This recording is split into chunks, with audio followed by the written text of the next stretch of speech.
Al que sí vamos a escuchar es al antropólogo Nicolás Guigú.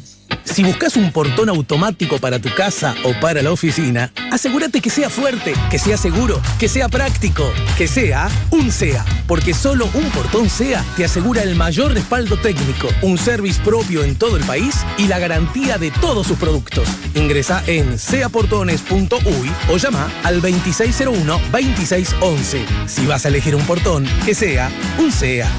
Hola Nicolás, buen día, bienvenido. Buen día, ¿qué tal? ¿Cómo estás? Bien, Nico, bien. ¿Cómo la venís llevando? Primero contanos vos, el ciudadano, ¿Cómo la vengo llevando? Bueno, como casi todos los docentes que mientras hablo contigo estoy ensayando con mi cámara. Yo te tengo buenas cámaras, filmaciones para pasar a los estudiantes de clases y bueno, y estamos más o menos todos los docentes tratando de adaptarnos a plataformas virtuales o buscándoles la vuelta para tener una interacción, digamos, medianamente pedagógica con la gente que viene a estudiar.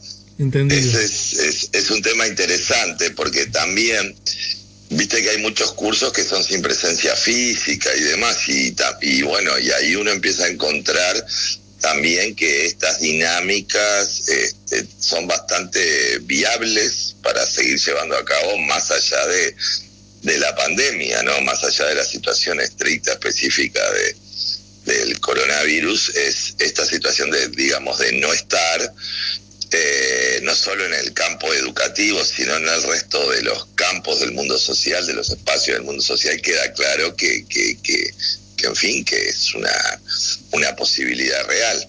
Yo creo que esa es la gran novedad del coronavirus. Ni siquiera es una gran novedad, es una tendencia que se venía dando en esta fase del capitalismo, que es una fase de desmaterialización, de automatización, de virtualización, en la cual el ser humano pasa a un segundo o tercer plano con todas las consecuencias del caso, ¿no? Bueno, justamente... No, porque me quedé pistoneando porque por un lado, admito que ofician como insumo para charlar contigo hoy el artículo que publicó Brecha en su último número de Pandemias y Castigos, Profecías, Creencias y Coronavirus. Que escribimos con Magdalena Milcep, sí. Exactamente, pero también un muy interesante artículo que publicó El Observador días atrás, bajo el título ¿Qué mundo nos quedará cuando pase el coronavirus? Esto opinan los expertos, y por allí hay voces de, filósofos, podríamos así llamarle, de más globales, ¿verdad? Que reflexionan en justamente qué va a pasar cuando esto pase, ¿no? ¿Qué va a quedar cuando esto pase? Y me parecía... ¿Qué va a quedar cuando esto pase? Sí. Que me parecía interesante esto que, se cita al famosísimo Harari, que a propósito, ¿qué opinión tenés acerca de él? Bueno, yo creo que para un público general es interesante. Después, si uno lo lee en profundidad, hay algunas cuestiones pero me parece interesante que en un momento en el cual las personas, vos fíjate la cuestión cruel que está pasando en el campo de las ciencias sociales y el pensamiento. Bueno, primero que es un campo en crisis, después voy a hablar un poco por qué está en crisis, pero que las personas saben únicamente de lo que investigan. Entonces es una especie, yo ya lo viví mucho esto en el exterior, que si saben mucho de lo que investigan, pero después son una suerte de analfabetos, en todo sentido, en el campo cultural, no puedes hablar de literatura, de teatro, de arte, en fin, capaz que son mis intereses y mis preocupaciones personales, pero tampoco puedes hablar de temas que estén muy, muy alejados, les cuesta mucho conectar un tema con el otro porque es producto de la barbarie, de la hiperespecialización. Eso es parte de la fase anterior, yo diría, del capitalismo, que lamentablemente parte del espacio intelectual del Uruguay como espacio colonizado lo asumió de manera absolutamente acrítica. Es decir, solamente dedicarte, porque la idea es que como que haces un pozo de petróleo, y vas profundizando y ahí encontrás una verdad relativa obviamente en torno a lo que investigas. Pero el problema que esa manera de construir el pensamiento que está desapareciendo, aunque todavía las agencias de investigación de acá las evalúen y más, pero está desapareciendo.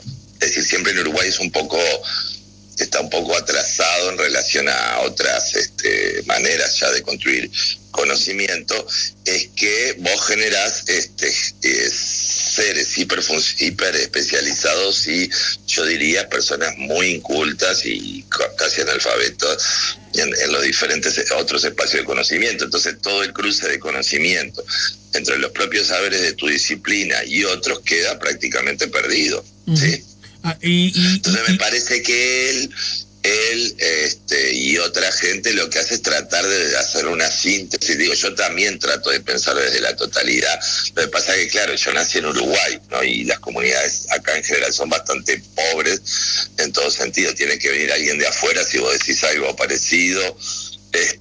Si viene alguien de afuera está bien, pero eso es propio de un país chico, muy inseguro, porque ya en Brasil no pasa, ya en Argentina no pasa, en México un país muy provinciano e inseguro donde todo lo que estoy hablando se magnifica. Entonces, por eso, digamos, los contemporáneos de la propia tierra, en el caso uruguayo, es bastante difícil de tener vectores de evaluación, pues es importante estar en discusión con gente de otras partes. Pero es una característica del pueblo chico, nada más, ¿no? Pueblo chico, infierno grande, como dice el dicho. Te quiero tirar esta idea un poco apoyado en esto que ha dicho el israelí Harari, y porque mi hipótesis es esta, pero la armo solo para desencadenar los vasos comunicantes, ¿no? Del diálogo, incluso del diálogo interdisciplinar, como decís vos. Claro, él dice, en tiempos de crisis enfrentamos dos elecciones importantes. La primera es entre la vigilancia totalitarista y el empoderamiento ciudadano. La segunda es entre el aislamiento nacionalista y la solidaridad mundial. A mí y ahora va mi hipótesis pregunta para conocer tu opinión. En realidad yo siento que el coronavirus no hace otra cosa que obligarnos a ver, si querés, con una especie de lente nuevo, o si querés, lupa nueva, contradicciones y problemas que ya están instalados en la humanidad y entre nosotros los seres humanos. No hay nada. Primero voy un poco a lo que decías de Harari, lo que le puede ser novedoso. A mí me llama mucho la atención en el caso de él y otros, Bauman también, que, esto lo sostengo yo y con varios colegas, que se basan mucho en la ignorancia del lectorado. Es decir, hay afirmaciones que él hace o que hace Bauman que en realidad estaban, digamos, desarrolladas o escritas en la década de los 70, por ejemplo. Pero ¿qué pasa?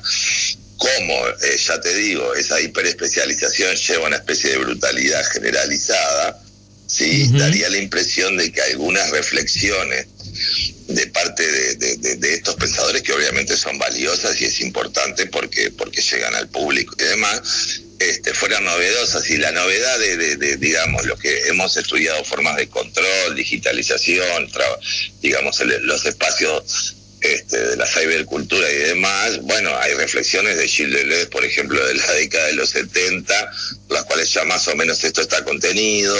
Es decir, por ejemplo, a mí me hace gracia cuando hablan de la automatización como algo novedoso, porque inclusive eso, con otras palabras, ya estaba desarrollado en algunas partes del Capital de Carlos Marx, ¿sí? Y hay todo un desarrollo importantísimo de la Escuela de Frankfurt. ¿Y qué pasa? Uno tiene que enfrentarse justamente a la brutalización, por así decirlo, de justamente las comunidades académicas, que en ese afán de novedades, como decía Heidegger, aunque a mí es un filósofo que no lo recomiendo por otros motivos. Entonces, claro, llega la novedad de una reflexión como algo novedoso cuando en realidad hay, digamos, procesos de pensamiento anteriores, en muchos casos mucho más interesantes, complejos y a veces difíciles de entender. Entonces yo lo veo como grandes difusores, digamos, y a la medida que ayudan a pensar en a la gente, bueno, eso me parece adecuado. También me preocupa porque digo, no, pero esto ya lo escribió fulano, esto Mengano, esto de tal corriente, esto estaba en la Escuela de Frankfurt, esto lo decía Adorno, esto Horkheimer, esto Marcuse. Como la gente no lo lee, inclusive cuestiones que ya estaban en el pensamiento del propio Marx, como la gente ya casi no lee, sobre todo en el campo de sociales, no lee en profundidad con las excepciones del caso, te enfrentás como una cuestión que tiene que también con las lógicas de mercado editoriales, las ideas también están mercantilizadas y entonces, bueno, pero también, a ver, cuando uno piensa la desmaterialización, que en el campo del arte es un tema antiguo, porque ¿sabes lo que pasa, Alejandro? Que es el problema de la hiperespecialización. Cuestiones que pasan en determinado espacio, ponerle las matemáticas, llegan a otra disciplina 30 años después como novedad. Cuestiones que pasan importantes en la lingüística, llegan, te pongo ejemplos, ¿no? Así, sí, entendido. Y eso tiene que ver también con la hiperdivisión social del trabajo intelectual, que tiene que ver con una fase del capitalismo. Obviamente, ahora estamos en otra, ahora estamos en que la necesidad de empezar a conectar. ¿Por qué? Porque no estamos entendiendo casi nada. Ese es el problema. Sí, y lo que vos decías del coronavirus, de esta pandemia, en realidad lo que hace, bueno, un poco lo que yo decía en la entrevista a la que hacía referencia, es que consolida tendencias que ya estaban presentes.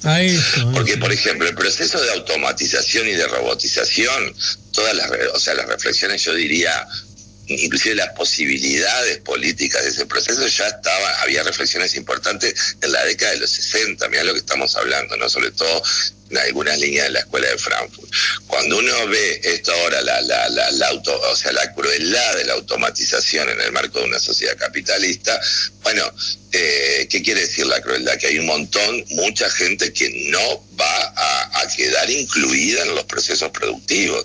Y por eso también, bueno, ahora estaba leyendo una comunicación que salió de la universidad sobre la renta universal básica. Es decir, todo ese tipo de reflexiones tienen que ver con el hecho de que para vos producir y reproducir la sociedad en este momento, vos no necesitas, yo hablo de plusvalía virtual, ¿no? Vos no necesitas gente, digamos, trabajando al estilo de otra fase del capitalismo. Uh-huh. Es decir, necesitas mucha menos presencia humana.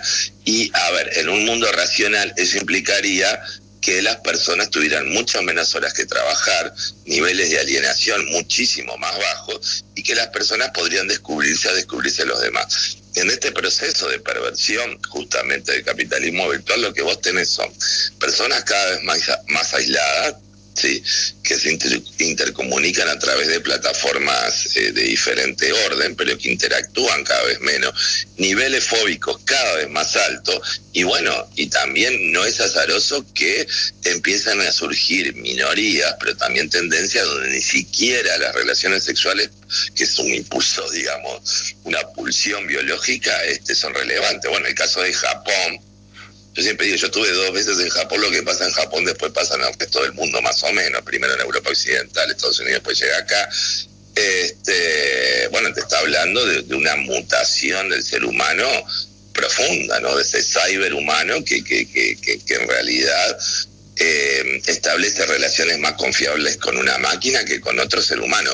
Cuando digo relaciones confiables no estoy hablando de lobby, de relaciones pseudoamistosas laborales, de relaciones pseudoamistosas o afectivas que se dan en el mundo social, sino relaciones profundas entre los seres humanos, porque los seres humanos somos seres sumamente complejos y requerimos de relaciones profundas. Ahora, ¿qué pasa? En una sociedad que cada vez se constituye más en diferentes superficies, por así decirlo, esa dimensión, digamos, humana del encuentro profundo, ¿no? El encuentro, digamos, ¿cómo decirlo?, irrelevante con otro ser humano, bueno, se vuelven cada vez más escasas. Entonces, ¿qué pasa? Tu relación afectiva, erótica, emocional está o mediada por una máquina o es con la máquina. Entonces, la relación con los otros es una relación cada vez más extraña, menos confiable. ¿Quiénes son los otros? Y eso, bueno, afecta a diferentes mundos morales, afecta a diferentes espacios de diferente orden, ¿no? Ahora, en ese contexto... Entonces, en realidad mira, hoy estuve en una entrevista de mañana en un canal y decía, es una especie en extinción. Ahora, ¿en qué sentido es una especie en extinción? No solo en inventar todo tipo de tecnología para autodestruirse, que en eso ya tenemos bastante tiempo, por lo menos desde el año 45, de la explosión de la bomba atómica a la fecha, sino también es una especie en la cual este proceso de desmaterialización e intervención permanente a través de la nanotecnología, de todas, bueno, en fin, las tecnologías de la salud, de la automatización y demás, hacen que, ¿cómo decirte?, el ser humano clásico, ese sapiens clásico, está en proceso de desaparición. Ahora tenemos un cyberhumano, tenemos un humano que inclusive se mezcla con otras especies con fines, bueno, en fin, de investigación y demás, en términos biológicos, y eso hace que yo lo entiendo como una especie de extensión, ¿no? Y ahora, y además, yo te diría una cuestión, que esta situación de relación humano-máquina es tan tanática que lo que hace es incentivar las pulsiones destructivas que portamos los seres humanos, entre otras. Pero, claramente. Quiero hacerte esta pregunta, o sea, hay Nico. Un deseo del fin del mundo. Hay un deseo del fin del mundo. Bueno, pará, Nico. Hay una fantasía del fin del mundo. Ahí me quiero detener, porque en realidad el deseo del fin... Hay un anhelo del fin del mundo. Eso es tanático. Nico, escúchame, sobre este punto en particular, el deseo del fin del mundo, de alguna manera tiene que ver... Yo cada tanto converso con amigos y les digo que el apocalipsis goza de buen marketing, ¿verdad? Porque en el fondo es según mi lectura, que por supuesto vos la podés, y te diría, la debés tirar al óvol, pero en todo caso, porque tiene que ver con esta idea. Seduce el apocalipsis, más allá del mandamiento religioso que implicaría que ocurra lo que siempre dijimos tenía que ocurrir, ¿no es cierto? Y qué mejor... No, pero aparte... Sí. Y qué mejor que ocurra lo que siempre dijimos que tiene que ocurrir, que ocurra cuando yo estoy, es decir, que después de mí no venga nada. Porque en el fondo es un inmenso gesto de soberbia. Conmigo se termina todo. Bueno, diste en el clavo. Ese es uno de los deseos del fin del mundo. Es decir, bueno, todo esto se termina, o sea, mi vida se termina y se termina todo, o sea, no queda nada después. Es una fantasía muy común y bueno, y en este momento de hipernarcisismo de sujetos que lo único que hacen es sacarse fotos para colgarlas en plataformas y demás, que aparte a uno le informan de su vida privada y cosas que yo qué sé. En fin, es una fantasía muy común, muy común. Sí, que tiene que ver con eso que decías vos del marketing que tiene el apocalipsis. Yo en mi lado artístico estoy jugando mucho con el apocalipsis, no porque lo desee, sino porque me parecen imágenes interesantísimas. De hecho, lo que he hecho en estos días es dibujar mucho, hacer poesía, bueno, aparte de dedicarme a lo que me toque dedicar, y leer mucho diferentes profecías, porque también el apocalipsis, digamos, es tal vez las más conocidas, pero hay otras, ¿no? Claro. Y un poco también parte de ese artículo de que hacías referencia a vos que salió en Brecha tiene que ver con eso. Y que en todo caso servirá de excusa para el próximo encuentro. Che, me gustaría que me mandes alguno de esos poemas. Sé que esta pregunta debería hacértela. ¿Querés que te lea una rapidito? Dale, claro que sí. Bueno, es terrible. Vos pensás que en mi alter ego no soy yo, y se llama Jorge Ide. Se llama Elogio a la Naturaleza. Es cortito. Dice: están volviendo por fin a las ciudades. Delfines, jabalíes, osos, pirarucús, pavos reales, inciertos venteveos. La especie en extinción, cobarde y escondida, escucha apenas las trompetas de los ángeles. Todavía no lo creen. Las mansas palomas los atacan, los monos se ríen de ellos, y los sabios delfines, lejanos hermanos del instinto, los observan con sorna e indiferencia. Son sus últimos tiempos. Respiran aún, se agitan, poseen la estéril esperanza de Pandora. Su futuro, una burbuja uterina y aislante. Su presente, un parloteo inmediato, escrutado, dirigido. Su pasado, un conjunto de ruinas incomprensibles y sin sentido. Y soltaron a los 4 ángeles que esperaban la hora, el día, el mes y el año, listos para exterminar a 1/3 de los hombres. Apocalipsis 9:15. Les queda ese alivio. En fin. Me gusta. Es lo que pienso, es una alteridad que yo tengo, que es lo que pienso, porque claro, Alejandro, el tema de la naturaleza, es cierto, los animales, yo que tengo árboles en los balcones y tengo un montón de plantas y tengo medio acá una mini granja montada, están felices, están mejor. Entonces también cuando se habla de antropoceno y de los efectos del humano sobre el planeta, también eso es cierto. Entonces, ¿qué pasa? Hay una especie de desmoralización, por así decirlo, sobre todo cuando uno habla con niños, cuando habla con gente muy chica, que ellos están empezando a percibir que en realidad la peste tal vez no sea el coronavirus, sino que somos nosotros. Y vos le tenés que decir que no, que los seres humanos han construido cuestiones impresionantes, que tienen un conjunto de posibilidades inclusive no desarrolladas, que son increíbles. Le tenés que hablar del arte, de la ciencia, de las grandes creaciones, de las diferentes formas de amor y solidaridad, que en fin, incentivar ciertas formas de evaluación positiva del ser humano, porque en este momento la imagen que nosotros tenemos de nosotros mismos es terrible. Pero aparte de los niños que andan volando, por ejemplo, te dicen, no, pero mirá, que ahora todo está mejor, que el agujero de ozono no sé qué, que la atmósfera, que el aire, que el agua, que los animales. Bueno, yo en una entrevista hablaba del caso de Chernobyl, ¿sí? ¿Qué pasa? Hice todo un seguimiento de casos y ahora Chernobyl es un vergel.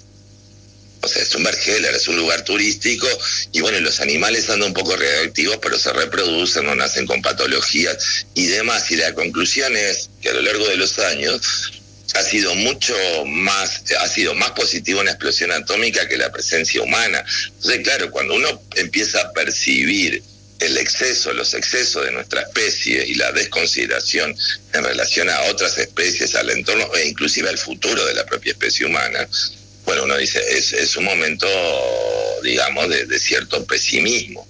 Sí, claro, uno tiene por ahí otros filtros que puede pensar que los seres humanos tenemos otras posibilidades que en sociedades tan mutiladoras no logramos desarrollar, pero eso implica un grado de reflexión y abstracción muy particular.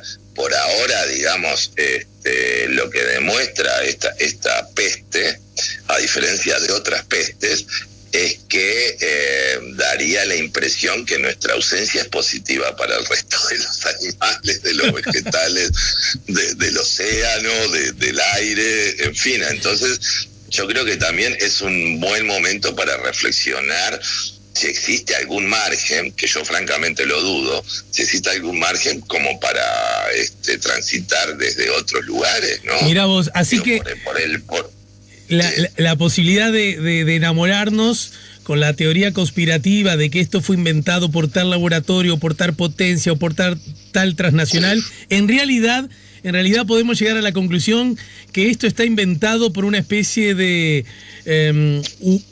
unión de una especie de gran sindicato que une a las lechugas con los delfines, ¿no? Que finalmente se hartaron de nosotros. A mí me gusta más esa hipótesis, la que vos decís, más tipo Horacio Quiroga, viste, que los animales hablan me gusta más pensar que hay una confabulación de la naturaleza en contra de nosotros, obviamente en un juego poético, como el poema que te leí también es una libertad poética, claro. No quiere decir, porque a veces hay que aclarar, porque también esta sociedad se vuelve cada vez más literal. Absolutamente de acuerdo. Entonces, y eso tiene que ver con el fundamentalismo. Entonces, la ironía, el chiste o este tipo de poemas puede ser tomado como que uno realmente está creyendo. Entonces, uno cree varias cosas al mismo tiempo, Nico, como cualquier ser humano. Tanto hay que alejarse de la literalidad, tanto que soy de los que cree que este oscuro y pesimista poema que acabas de leernos es en el fondo un gesto lleno de luz y optimismo. Qué bueno. Yo pienso lo mismo. Me alegra que claro, porque uno que está deseando, que está reclamando otra humanidad, no esto. O sea, los seres humanos no vinimos para hacernos daño los unos a los otros, para estar en condiciones laborales deleznables, para andar soportando, yo qué sé, situaciones de acoso o de degradación, o toda la gente que está viviendo en la calle, que bueno, que ahora se manifiesta de manera clara la situación de fragilidad frente a a esta pandemia, o al mismo tiempo que uno ve formas de solidaridad, también están saliendo aspectos del ser humano terribles. Yo creo que lo que tenemos que tratar de reclamar es otra humanidad. O sea, el ser humano es mucho más de lo que ha desarrollado en condiciones terribles, que son las condiciones de la configuración de estas sociedades. Yo creo que eso sí es un humanismo serio, pero eso no quiere. ¿Sabes lo que pasa también, Alejandro? Que es una sociedad donde lo visual tiene tanta importancia, esto le dice una artista visual, que ciertas formas de interioridad y de recorridos, vamos a decir, más profundos y reflexivos, no tienen ningún valor en el mercado, no tienen valor, ni siquiera en el espacio del conocimiento. Sí, todavía tienen algún espacio en el campo de la literatura, de la poesía, del arte, pero en otros espacios prácticamente yo diría que es inclusive algo inconveniente. Entonces, esa ausencia de búsqueda en uno mismo, que inclusive se refleja en términos teóricos, es decir, lo que muestra el campo de las ciencias sociales es prácticamente un ser humano vacío que no tiene absolutamente nada. Y te decía que está en crisis el campo de las ciencias sociales. ¿Por qué? Porque, claro, como son disciplinas que se construyeron en torno a la humanidad y al ser humano, ahora que tenemos más información sobre el planeta y demás, nos damos cuenta que una cantidad de prerrogativas y de elementos que pensaban que eran únicamente nuestros aparecen también en otras especies, o sea que es muy duro de asumir, aparecen inclusive en la materia orgánica, la materia inorgánica, etcétera, y eso hace que necesitamos cambiar de lugar, cambiar de punto. Es decir, el humanismo no era mala idea, pero el problema es que la idea que tenía el ser humano era muy básica, muy básica, y en realidad creo que lo que nosotros tenemos que pensar es, o reclamar, es otro tipo de vínculos, otro tipo de humanidad, porque claro, con lo que estamos produciendo en este momento en términos sociales, es obvio que la imagen sobre nosotros mismos es deleznable. O sea, ese es el tema, digamos, la sociedad anterior a la pandemia ya, digamos, era una sociedad tan mutiladora, sí, y esta, obviamente con la pandemia lo sigue siendo, que la propia imagen desfigurada que el ser humano tiene sobre sí mismo es terrible. Nico. Es terrible. Entonces eso no ayuda justamente para pensar de otra manera. Nico, te dejo un abrazo bien grande, te agradezco mucho y la seguimos más temprano que tarde, la próxima semana de pronto, ¿sí? Dale. Te mando un abrazo grande. Bueno, y en todo caso, para la próxima te comprometete a leer nosotros de tus poemas. Ahí va. Dale. Te mando un abrazo grande. Chaucito. Chao. El querido antropólogo, bueno, y además artista visual, poeta, Nicolás Guigú nos ayudó a poner la mañana en camino. Si buscas un portón automático para tu casa o para la oficina, asegúrate que sea fuerte, que sea seguro, que sea práctico, que sea un SEA. Porque solo un portón SEA te asegura el mayor respaldo técnico, un service propio en todo el país y la garantía de todos sus productos. Ingresa en seaportones.uy o llama al 2601-2611. Si vas a elegir un portón, que sea un SEA.